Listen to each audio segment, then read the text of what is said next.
మిమ్మల్ని చూస్తుంటే మీ మాట పద్ధతి చూస్తుంటే ఇవాళ పిల్లలు ఎవరికి ఉంటారు, ఈ రోజుల్లో పిల్లలు ఎవరు కూడా మీ స్థానంలో ఉన్నటువంటి మీ స్థానంలో పిల్లలు ఈ రోజు పిల్లలు ఎవరు మీ పిల్లలే ఉన్నారు, నా పిల్లలు మీ పిల్లలు కూడా ఉన్నారు, ఉన్నా కదా మీకు తెలుసు ఈ సంగతి. కాబట్టి ఏం చేయాలి మీరు ఫస్ట్ ఆఫ్ ఆల్ మీరు అందరూ కూడా ఫస్ట్ పిల్లలు ఏంటంటే చాలా జాగ్రత్త ప్రయత్నం చేయండి, మీ పిల్లలు మీరు కాపాడుకునే ప్రయత్నం చేయాలి. ఏం చేయాలి, స్కూల్లోకి వెళ్తాం, చాలా మంది టీచర్స్ ఉన్నారు, ఇంట్లో ప్రైవేట్ ఎంప్లాయీస్ ఉన్నారు, మీరు స్కూల్లోకి వెళ్ళి మార్క్స్ కోసం చూడండి. ఫస్ట్ వెళ్ళినప్పుడు ఏం చేయాలంటే మా పిల్లలకు పిల్లలకు బిహేవియర్ అడగాలి. ఫస్ట్ మా పిల్లవాడు ఎలా ఉంటాడు, క్లాస్లో ఎంతమంది పిల్లలు ఉంటారు, పిల్లలతో వీడు ఏ విధంగా ఉంటాడు, టీచర్స్ ఏ విధంగా ఉంటాడు, రెగ్యులర్గా క్లాస్కి వస్తాడా, రెగ్యులర్ హోంవర్క్ చేస్తాడా, అసలు చదువుతాడా, అసలు ఇది అడగండి. ఇవన్నీ ఒకటే అయితే మార్క్స్ వాడే ప్రైవేట్ వస్తాయి.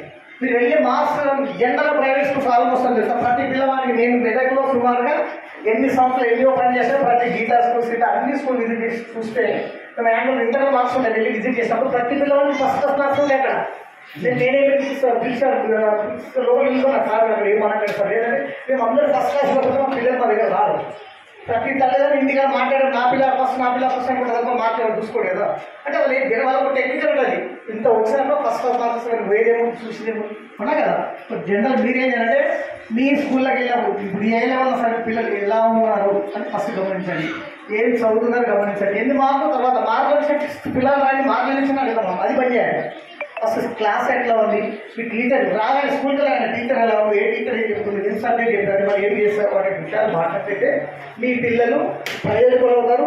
సంస్కృతి పట్ల వాళ్ళకి అభివృద్ధి చేస్తారు, సంస్కృతి ఉంటుంది.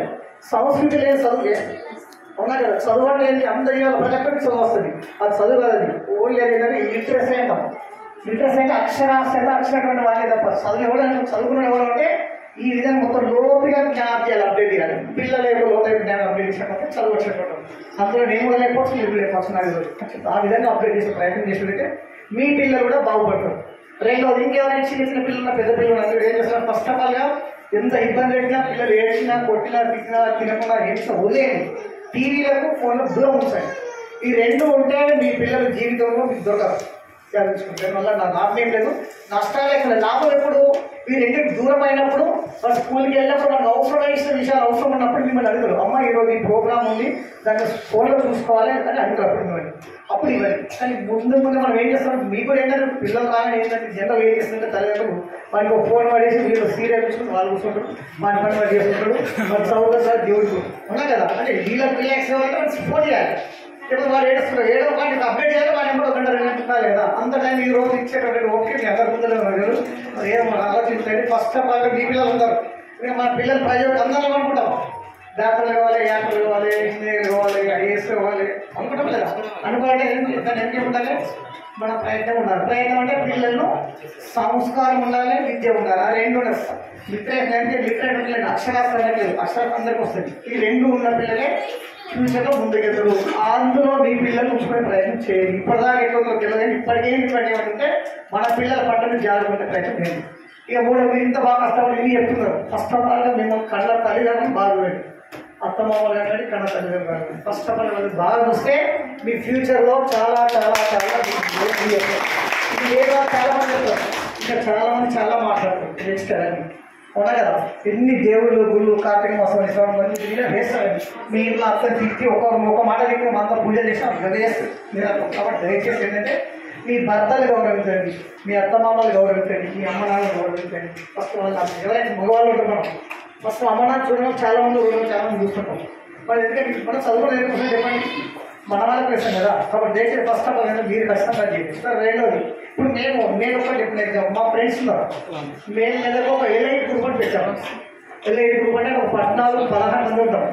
అందులో డాక్టర్ చంద్రశేఖర్, ఒక 2 అడ్వకేట్లు, టీచర్స్ ఒక సుమారు 16 మంది ఉంటారు. ఆ 16 మంది గ్రూప్లో ఒక అబ్బాయికి అర్కారి కరెంట్ అంటాడు, మా క్లాస్మేటే మనకు పెళ్లి కాలేదు ఏం కాలేదు, వాళ్ళు మస్తు ఆస్తున్నాను ఇంట్లో కానీ ఎవరు మార్చుకోలేదు. వాళ్ళు మనం చనిపోయే పరిస్థితిలో ఉన్న సైకిల్ చనిపోతానే అనుకున్నాం. మా క్లాస్మేట్ ఏం చేసామంటే ఇప్పుడు మా గ్రూప్లో రిలీజ్ చేసేవారికి అందరూ కలిసి మనిషికి 10 వేసేసి డాక్టర్ చంద్రశేఖర్ తెలుసు కదా, డాక్టర్ పీటర్స్ కదా, ఆయన వాడు 1,20,000 రూపాయల సర్జరీకి 5,000 ఇప్పించాడు ఫ్రీగా. మేమందరం మంచి 10 వేసి చేస్తాం. వాడు ఇప్పుడు ప్రజలు చనిపోతే అనుకున్నాడు కూడా ఇలా మంచి స్కూల్ వేసుకొని తిరుగుతుండ్రు. అంటే ఇలాంటి పనులు మనం ఇంట్లో మనం చేసుకోవాలని నేను కోరుకుంటున్నాను. గ్రూప్ అనేది ఉండాలి. నేను ఇప్పటికీ చాలా మంది మేము ఆ గ్రూప్లో చాలా మంది కేసులో మేము ఏం చేస్తున్నాం చాలా దగ్గర పిల్లలు మెడిసిన్స్ వచ్చినాక మా గ్రూప్ అందరికి ఇచ్చినట్లే మళ్ళీ ఎంకరేజ్ చేసుకుంటాం. ఉన్నా కదా, మీకు ఉన్నటువంటి పిల్లలు హెల్ప్ చేసుకుంటాం.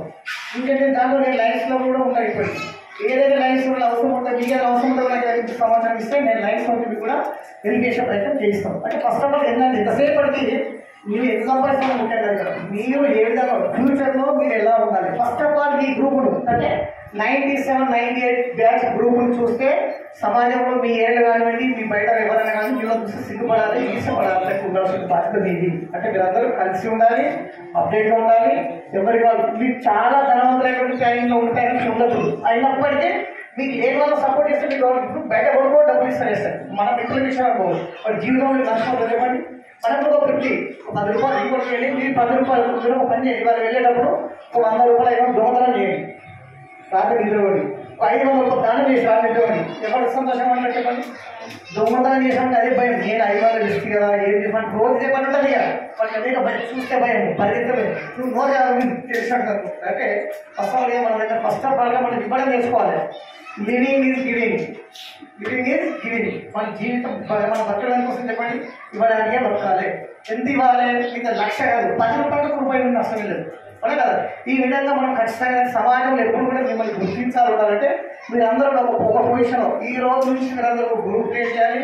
దాంట్లో అందరినీ అప్డేట్ చేసుకోవాలి, మీ యొక్క సాగర భాగాలు పంచుకోవాలి. మీ పిల్లలు చాలా ప్రయోగాలుగా రావడానికి దాంట్లో అవసరం ఉంటుంది, షేర్ చేసుకోవాలి. మీ పిల్లలు దాంట్లో కూడా షేర్ చేసుకోండి. మన పిల్లవాడి ఈ విధంగా కూడా షేర్ చేసుకోండి, ఇంకొకటి ఉపయోగపడుతుంది. అరే ఈ అమ్మాయి ఇట్లా ఏం చేస్తున్నాం, కొన్ని పిల్లలు మీద ఎక్కడ కాదు ఆ విధంగా అప్డేట్ చేసుకుని ప్రయత్నం చేయండి తప్ప సమాజంలో రకరకాలు ఉంటుంది. ఈ రోజుల్లో పిల్లలు ఎవరైనా ఎంత ప్రయోజనమైనా కానీ ఈ విధంగా మనం బస్సులో అనుకోండి. నేను బస్సులో అప్పుడప్పుడు వెళ్తుండే, ఒకసారి వెళ్తుండే, వెళ్ళినప్పుడు బస్సులో కూర్చుని వచ్చి నేను అబ్జర్వ్ చేస్తాను. కార్లో ముందు నేనే ఉంటాను కాబట్టి బస్సులో కూర్చుంటే నేను ఇంకా కూర్చుంటా. ఎవ్వరు కూడా పక్క అందరూ తెలిసా ఉంటారు, అందరూ ఫోన్లో ఉంటారు తప్ప ఎవరు ఫోన్ మాట్లాడరు, ఒక్కడికొకటి మాట్లాడరు. బస్సు స్టాండ్కి ఇలాగే చూస్తారు. నాకు తెలిసిన వాళ్ళు చూస్తే మాట్లాడతాను, జస్ట్ 2 నిమిషాలు మాట్లాడితే ఫోన్లో కూర్చుంటారు. లేదా చెవులో చెవులో వాళ్ళు ఎవరు ఏం చేస్తున్నా ప్రపంచం. అంటే ఈ రోజు అంతా ఏంటంటే ఇబ్బంది వాడే ఎవరికి సంబంధం లేదు, సంబంధం లేదు, రిలేషన్స్ నో సంబంధాలు. అట్లా ఈ విధంగా ఉన్న ప్రపంచంలో కనీసం మీరు కూడా అందులోనే ఉన్నారు ఆల్రెడీ. కనీసం ఇప్పటికైనా బయటపడే ప్రయత్నం చేయండి, మంచి అప్డేట్గా ఉండండి.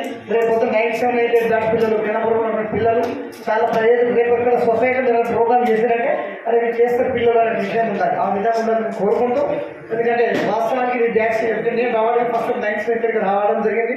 ఇక్కడ 4.5 సంవత్సరాల తర్వాత నేను తిమ్మాయిపల్లి, అవసరపల్లి, ఆ తర్వాత కుర్తివాడ, తర్వాత పరిచారం, తర్వాత లాస్ట్ నేను వాటర్ రిటైర్ అయ్యాను. అంటే నేను ఎక్కడ పని చేసినా 100% నేను పనిచేసే స్కూళ్ళలో 100% రిజల్ట్ ఉంటుంది, 100% అన్ని యాక్టివిటీస్ ఉంటాయి. నేను ప్రతి ఇక్కడ తిమ్మాయిపల్లి ఇక్కడ తిమ్మాయిపల్లి ఇప్పుడు నేను వచ్చిన తర్వాత వాళ్ళ తిమ్మాయిపల్లి నేను ఉన్నామో తిమ్మాయిపల్లి ఏదైనా అప్డేట్ ఉంటుంది. అంటే నాకు ఎప్పుడు ఏంటంటే నేను కూడా చాలా దండాలు చేస్తాను, ఫ్రెండ్స్ చాలా దండాలు చేస్తాను, రియల్ చేస్తాను, రకరకాల పని చేస్తాను. కానీ ఎప్పుడు కూడా దాన్ని తిరిగి పోలేదు. అంటే డబ్బులు కాబట్టి ఆలోచన పోలేదు.